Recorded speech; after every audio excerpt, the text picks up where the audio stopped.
Hello my dear students and my juniors. आज हम लोग जो है जो स्क्रीन पर दिख रहा है रूट वाला प्रॉब्लम, मैक्सिमम जूनियर क्लास में जो है इसको जो है हम अच्छे से नहीं समझ पाते हैं, जिसके वजह से जो है बहुत सारे डाउट हो जाते हैं। 8 क्लास तक चले जाते हैं, 9th में चले जाते हैं और रूट वाला जो addition, subtraction, multiplication and division वाला जो प्रॉब्लम्स है वो हमें डाउट ही रहता है। थोड़ा सा यहाँ पे ध्यान से समझना है कि इसको कैसे समझते हैं और इसको क्या क्या इसमें कंसेप्ट है। पहला नंबर में हम देखेंगे कि एडिशन ऑफ रूट, ठीक है, यानी जो रूट वाला जो एडिशन है उसको कैसे हम लोग सॉल्व करते हैं। तो पहले दिख रहा है कि √3 और √3, यहाँ पे दोनों को क्या करना है, आपस में एडिशन करना है। तो आपको एक बात याद रखना पड़ेगा कि जब भी आप एडिशन करते हो तो उस कंडीशन में आप तभी ऐड करते हो दो अलग अलग रूट के वैल्यू को जब रूट के अंदर का जो वैल्यू है दोनों के अंदर सेम होनी चाहिए। अगर यहाँ पे √3 है, दोनों के अंदर 3 है, तब ये क्या हो जाएंगे, दोनों जुड़ जाएंगे। अब इसके पहले क्या है 1 और यहाँ पे क्या है 1, तो अब इनको क्या करोगे आप √3 के √3 लिख दोगे और यहाँ पे 1 और 1 मिला के कितना हो जाएगा 2। तो यहाँ पे सीधा सा कंसेप्ट है, कब ऐड किए, जब अंदर का वैल्यू सेम है। उसी तरीके से इसमें चलेंगे, इसमें देखेंगे दूसरे नंबर टाइप में क्वेश्चन में क्या कर रहा है कि 4√3 प्लस √3, इसको कैसे सॉल्व करोगे, वही देखो अंदर का वैल्यू सेम है क्या ना है, तो यहाँ पे 1 है, यहाँ पे 4 है, तो क्या हो जाएगा 5√3। कितना आसान है, बस यहाँ पे 3√2 और 4√3, अंदर का जो वैल्यू है यहाँ पे 2 है और यहाँ पे 3 है, तो इक्वल नहीं है, तो इसका मतलब हम कह सकते हैं कि ये ऐड नहीं हो सकता है। तो जैसा ये प्रश्न दिख रहा है 3√2 प्लस 4√3, तो इसका ऐसे ही हो जाएगा 3√2 प्लस 4√3, यही इसका आंसर होगा। ऐड ही नहीं होगा, सीधी सी बात है। यहाँ पे दिख रहा होगा, ये अलग डिफरेंट टाइप का क्वेश्चन है कि यहाँ पे √3 है, यहाँ पे √2 है, अब वही कंसेप्ट सेम नहीं है, तो क्या होगा, आंसर विल बी सेम, जो क्वेश्चन है वही सेम हो जाए आंसर। ठीक, तो आपको एडिशन ऑफ रूट करने का एक कंसेप्ट पता चल गया कि आप तभी ऐड करोगे दो रूट अलग अलग जब रूट के अंदर का जो वैल्यू होगा वो सेम होना चाहिए। जैसे पहला और दूसरा में हम कह सकते हैं कि देखो √3 दोनों के अंदर सेम था, तो हमने उसको ऐड किया, बाकी दोनों नीचे वाला प्रश्न में नहीं था, तो हमने यहाँ पे इसको ऐसे ही एज जैसे क्वेश्चन है वैसे ही हम आंसर लिख दिए। अब आगे बढ़ेंगे, अगला जो है सब्ट्रैक्शन ऑफ रूट, ये भी है, दिख रहा है वही कंसेप्ट। जब रूट के अंदर का वैल्यू सेम था तो ऐड कर रहे थे, रूट के अंदर का वैल्यू अगर सेम रहेगा तब हम फिर माइनस करेंगे, फिर सब्ट्रैक्ट करेंगे, लॉजिक दोनों का सेम ही है। अब यहाँ पे देखो √5 माइनस करना है √5, अब दोनों के अंदर का वैल्यू क्या है, सेम है 5। अब क्या करोगे भाई, √5 में से √5 माइनस करोगे तो क्या बचेगा, 0 ही बचेगा ना, तो 0 आ गया, माइनस हो गया। जैसे कि मान के चलो मैं 2 में से 2 माइनस करूंगा, कितना बचेगा 2, 0। अगर 3 में से 3 माइनस करूंगा तो कितना बचेगा 0। उसी तरीके से √5 में से √5 माइनस करूंगा, माइनस तो हो जाएगा, तो 0 बचेगा। यहाँ पे देखो रूट के अंदर का वैल्यू क्या है, 3 है, और तब हम कह सकते हैं कि अब इसको माइनस करेंगे तो 6 में से 4 माइनस करेंगे तो 2 बचेगा और √3, इसको माइनस नहीं कर देना, इसको जैसे √3 है इसको ऐसे ही लिखोगे। ठीक, हाँ, इसके अंदर क्वेश्चन नंबर 3 के अंदर दिख रहा है 5√4 2√3, तो अब यहाँ पे देखो 4 यहाँ पे 3, क्या दोनों सेम है, नहीं है ना, तो अब यहाँ पे माइनस नहीं होगा, ये माइनस नहीं कर सकते हो, तो इसके लिए क्या करोगे, तो जैसे क्वेश्चन है वैसे ही लिख दोगे इसका आंसर। ठीक, 2√3 हो गया आंसर। इसके अंदर देखो यहाँ पे क्या दिख रहा है 6, यहाँ पे क्या दिख रहा है रूट के अंदर 2, अब ये सेम नहीं है तो फिर ये माइनस नहीं होगा, तो जैसा है क्वेश्चन वैसे ही इसका क्या हो जाएगा। ये बेसिक कंसेप्ट है भाई, अगर हम लोग अच्छे से समझ लेंगे तो इसका यूज बहुत जगह है मैथमेटिक्स के अंदर। हम 9th में भी इसका इस्तेमाल करते हैं, जब हम रेशनलाइजेशन करते हैं उसमें हम इसका इस्तेमाल करते हैं। तो बिफोर रेशनलाइजेशन, ठीक है, हमको ये समझना बहुत ज़रूरी है। अगला जो टॉपिक बनाऊंगा रेशनलाइजेशन में बनाऊंगा, उसका भी अलग अलग डिफरेंट टाइप होंगे। तो रेशनलाइजेशन पढ़ने से पहले हमको ये बेसिक कंसेप्ट प्लस माइनस गुना भागा का होना जरूरी है। आगे चलते हैं, अगला मल्टीप्लिकेशन ऑफ रूट है। भाई सिंपल सा है, इसके अंदर क्या कंसेप्ट है कि जो रूट के अंदर है उसको रूट के अंदर वाले से मल्टीप्लाई करोगे, जो रूट के बाहर वाला है उसको रूट के बाहर वाले से गुना करोगे, सीधी सी बात है। अब मान के चलो रूट के अंदर 5 है तो √5 है, तो यहाँ पे दोनों आपस में मल्टीप्लाई होगा। ठीक, तो हम ऐसे कह सकते हैं कि नहीं कह सकते हैं, √5 इंटू √5 होगा कि ना होगा।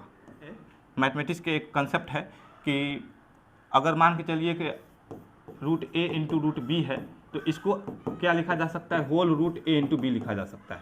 ये एक आपको कंसेप्ट याद रखना पड़ेगा।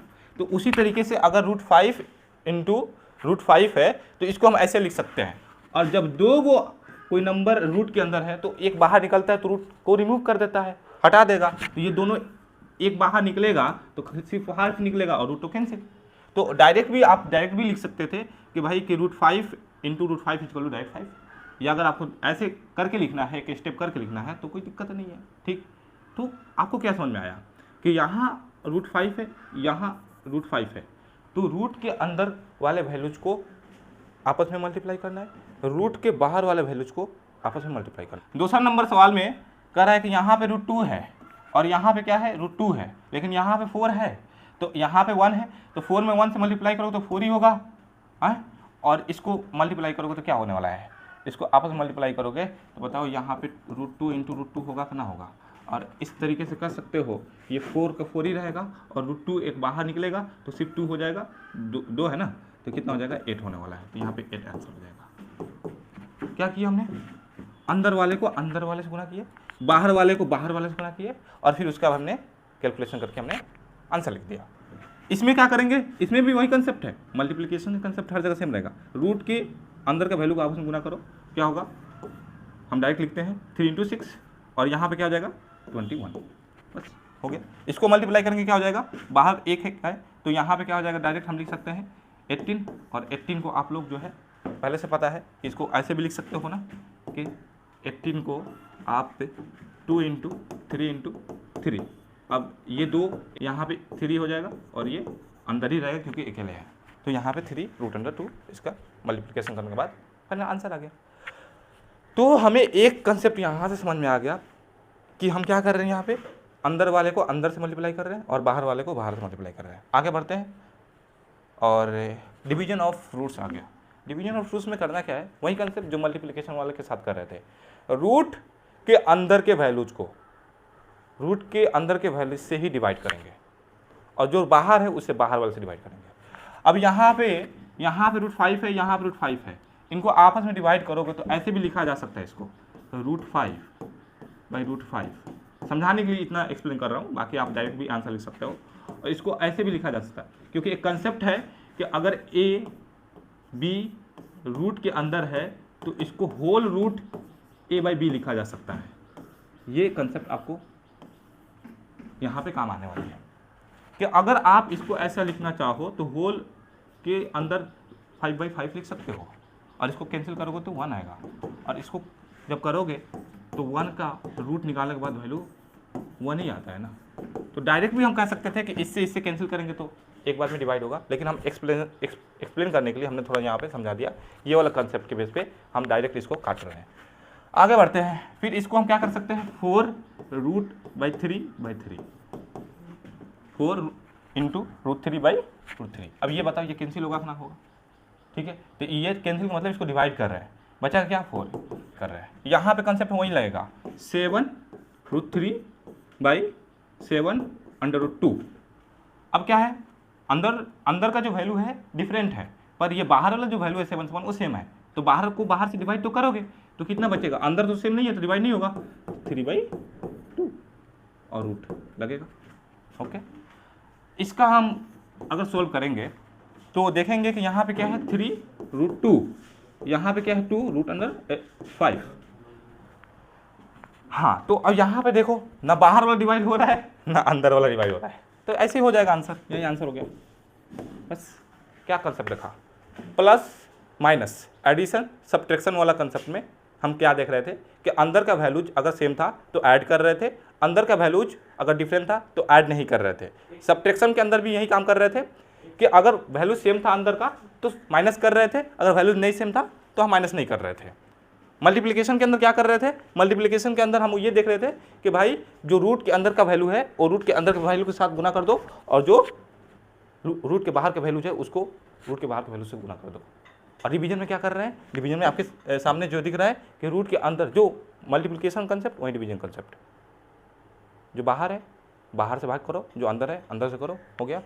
आपको लास्ट में जो है थोड़ा सा एक यहाँ पे क्वेश्चन दिया हूँ HW के लिए, देखिए मिक्स है जो अभी हम पढ़े हैं, एडिशन, सब्ट्रैक्शन, मल्टीप्लिकेशन और डिवीजन, इसी में से क्वेश्चन है। आपको जो है सॉल्व करना है, इसको स्क्रीनशॉट ले सकते हैं आप लोग और सॉल्व करके आप जो है नीचे कमेंट सेक्शन के अंदर अपना जो है आंसर बता सकते हैं। और तब तक के लिए thank you so much, keep learning and grow.